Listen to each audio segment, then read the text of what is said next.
का परिवर्तन उनके अनुरोध आदि पर मान्य नहीं होगा, किसी भी कारण से वो मान्य नहीं होगा, वो अस्वीकृत ही होगा।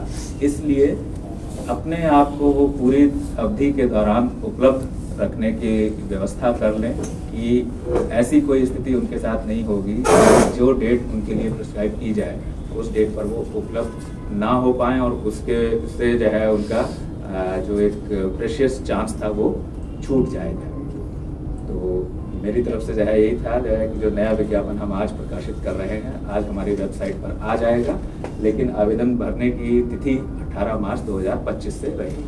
सर एग्जाम का 19,838 19,838 सर एग्जाम टेंटेटिव सर कब तक हो गया?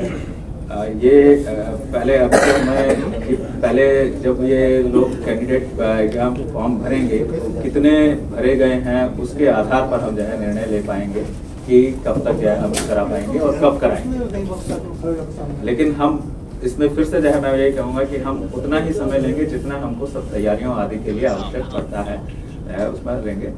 और लेकिन अभी इसके लिए भी हम जो है समय सीमा या उसके जो है समय सारणी निर्धारित करके बताना संभव नहीं है, क्योंकि कैंडिडेट कितने होंगे उसके आधार पर हम जो है कितने सेंटर की आवश्यकता होगी, कितने दिन की आवश्यकता होगी, वो जो है तब निर्णय ले पाएंगे। सर बड़ी संख्या में चूंकि आपके यहाँ से बहालियाँ हो रही हैं, कैंडिडेट आप तो कह रहे हैं कि परिषद का कोई संपर्क करता है तो उसकी सूचना दे, उस पर कार्रवाई करेंगे रिजल्ट वगैरह को लेकर, लेकिन अगर किसी स्टूडेंट को कुछ क्वेरी की जरूरत है तो वो आपके यहाँ कोई सेल बना है जिसमें वो संपर्क कर सके?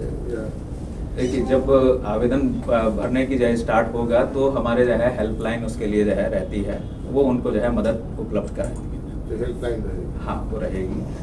जब उनके जो है भरने की तिथि प्रारंभ होगी तो हेल्पलाइन पर जो है उनको उपलब्ध उससे आवेदन भरने से संबंधित जो इशू आए या उनकी क्वेरीज आए उनके निराकरण के लिए वो हेल्पलाइन हमारी जो है उपलब्ध रहेगी। परीक्षा की प्रक्रियाएं वही होंगी सर जो अभी सिपाही बहाली की चल रही है, प्रारंभिक परीक्षा फिर शारीरिक दक्षता और फिर हाँ इस परीक्षा ये सिपाही के जो चयन की प्रक्रिया है उसके एक तरह से आप कह लें कि 2 मेन चरण है। लिखित परीक्षा में से जितनी वैकेंसी होती है उसके 5 गुना आरक्षण कोटिवार 5 गुना को हम शारीरिक दक्षता परीक्षा पैट के लिए चयन करते हैं। तो पैट में उनके परफॉर्मेंस के बेसिस पर फिर मेरिट लिस्ट उनकी पैट के मार्क्स के आधार पर बनती है।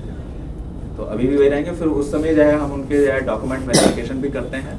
तो एक तरह से आप उसको तीसरा चरण बोल सकते हैं, जो लिखित परीक्षा में पास होने के बाद शारीरिक दक्षता परीक्षा में पास हुए उनके हम डॉक्यूमेंट वेरिफिकेशन भी करते हैं। वो तो साथ साथ ही चलता है। हाँ वो उसी दिन करते हैं। हम उसके लिए हम अलग से भी तिथि दे सकते हैं, लेकिन हम सुविधाजनक ये लगता है उन कैंडिडेट्स के लिए भी कि एक दिन आए हैं तो सारा काम करके चले जाएं, बार बार उन्हें बुलाने के लिए जाए की आवश्यकता ना पड़ जाए, क्योंकि दूर दूर जगहों से आते हैं। सर रिजर्वेशन क्राइटेरिया में कोई बदलाव होगा इस बार?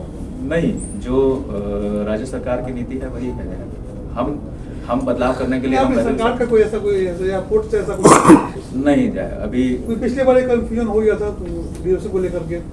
हाँ वो तो अब जो है पुरानी वाली ही जो स्केल है वही जो है लागू है, तो वही है। इनके पूछने का सर ये था कि प्रक्रिया में कोई बदलाव आपने